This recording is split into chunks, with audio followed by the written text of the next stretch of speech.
ओशो ने कहा है कि मनुष्य की चेतना कई स्तरों में विभाजित है। हम जिस चेतना को जानते हैं वह केवल हमारी वर्तमान चेतना का एक हिस्सा है। हमारी अगली चेतना का स्तर हमारे वर्तमान चेतना से बहुत अलग है। यह एक अधिक जागरूक, अधिक सजग और अधिक आनंदमय स्तर है। अपनी अगली चेतना तक पहुंचने के लिए हमें अपनी वर्तमान चेतना को पार करने की आवश्यकता है। यह एक कठिन और चुनौतीपूर्ण प्रक्रिया हो सकती है, लेकिन यह संभव है। ओशो ने अपनी अगली चेतना तक पहुंचने के लिए कई तरीकों का सुझाव दिया है। इनमें शामिल हैं: ओशो ने ध्यान को एक शक्तिशाली उपकरण के रूप में देखा, जो हमें अपनी चेतना को बढ़ाने और अपनी पूर्ण क्षमता तक पहुंचने में मदद कर सकता है। उन्होंने ध्यान को एक ऐसी प्रक्रिया के रूप में वर्णित किया जो हमें अपने मन को शांत करने, अपने शरीर के साथ जुड़ने और अपने आंतरिक ज्ञान तक पहुंचने में मदद करती है। ओशो ने ध्यान के कई लाभों की पहचान की। ध्यान हमें अपने मन को शांत करने और वर्तमान क्षण में रहने में मदद करता है। इससे हम तनाव, चिंता और अवसाद से राहत पा सकते हैं। जागरूकता और एकाग्रता: ध्यान हमें अपने विचारों, भावनाओं और शरीर की संवेदनाओं के प्रति अधिक जागरूक बनने में मदद करता है। इससे हम अपनी एकाग्रता और ध्यान बढ़ा सकते हैं। सद्भाव और एकता: ध्यान हमें अपने आसपास की दुनिया के साथ एकता की भावना महसूस करने में मदद करता है। इससे हम अधिक सहानुभूतिपूर्ण और दयालु बन सकते हैं। पूर्णता और आनंद: ध्यान हमें अपनी पूर्ण क्षमता तक पहुंचने और जीवन को अधिक पूर्ण और आनंदमय तरीके से जीने में मदद करता है। ओशो ने ध्यान के कई अलग अलग रूपों की सिफारिश की, जिनमें शामिल हैं: शांत बैठना: यह ध्यान का सबसे सरल और पारंपरिक रूप है। इसमें किसी आरामदायक स्थिति में बैठना और अपने ध्यान को अपने श्वास पर केंद्रित करना शामिल है। गहरी सांस लेना: गहरी सांस लेने के ध्यान में हम अपने श्वास को धीरे धीरे और गहराई से लेने पर ध्यान केंद्रित करते हैं। यह हमें अपने मन को शांत करने और तनाव को कम करने में मदद कर सकता है। प्रकाश जागरूकता: ध्यान में हम अपने शरीर में प्रकाश की भावना पर ध्यान केंद्रित करते हैं। यह हमें अपने शरीर के साथ अधिक जुड़ने में मदद कर सकता है। इस चैनल की सफलता में आपका योगदान सबसे महत्वपूर्ण है। आपकी प्रेरणा और समर्थन की बदौलत ही हम ये सार्थक सामग्री लाने में सक्षम हुए हैं। यदि आप चाहें तो सुपर थैंक्स के माध्यम से या हमारी मेंबरशिप ज्वाइन करके हमें आर्थिक रूप से सहायता प्रदान कर सकते हैं। यदि आप आर्थिक रूप से समर्थन नहीं भी कर सकते तो भी कोई बात नहीं, हम आपके लिए बेहतरीन वीडियो लाने की पूरी कोशिश जारी रखेंगे। आपका हर योगदान हमें और भी बेहतरीन वीडियो बनाने के लिए प्रेरित करता है। आप हमारे लिए बहुत ज़रूरी हैं और हम आपके आभारी हैं। धन्यवाद। सिद्धार्थ ने माइंडफुलनेस का अभ्यास करने का फैसला किया। उन्होंने अपनी सांस का निरीक्षण करना शुरू किया।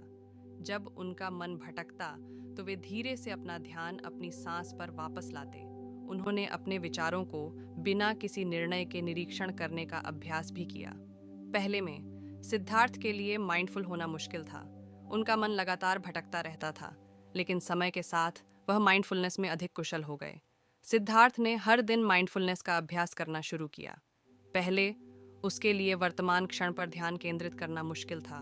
उसका मन लगातार अतीत या भविष्य में भटकता रहता था, लेकिन समय के साथ सिद्धार्थ माइंडफुलनेस में अधिक कुशल हो गया। जैसे जैसे सिद्धार्थ अधिक माइंडफुल होते गए, उन्होंने देखा कि उनका ओवर थिंकिंग कम हो गया है। वे अपने विचारों को बिना उनमें उलझे देख पाने में सक्षम थे। वे अपने विचारों को अधिक आसानी से जाने देने में भी सक्षम थे।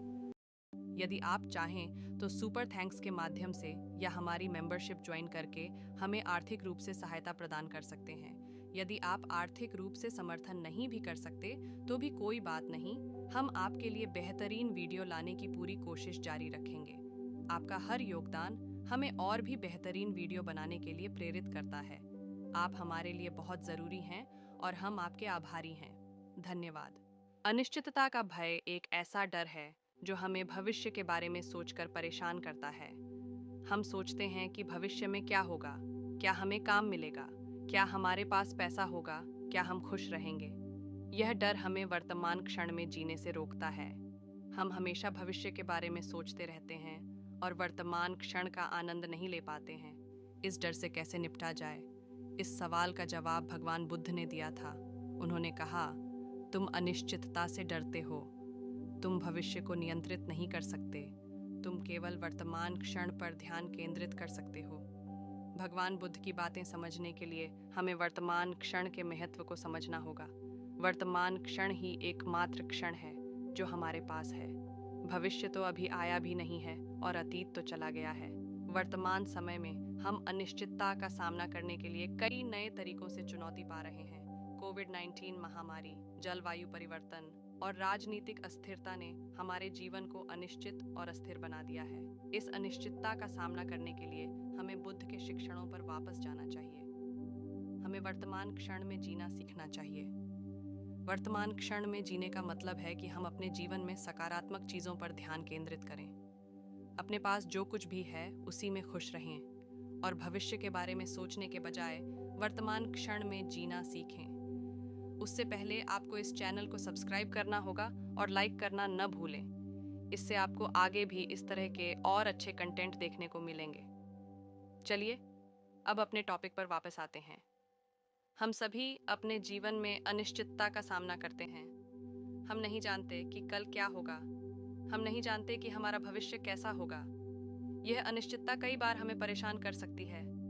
यह हमें दुखी, चिंतित और भयभीत बना सकती है। आज के लिए बस इतना ही। सब्सक्राइब और शेयर करना न भूलें। अपने सुझाव कमेंट में ज़रूर दें। धन्यवाद। आशा है कि आपको आज की बातें पसंद आई होंगी। अगली बार फिर मिलेंगे। तब तक सुरक्षित रहें और स्वस्थ रहें। नमस्ते।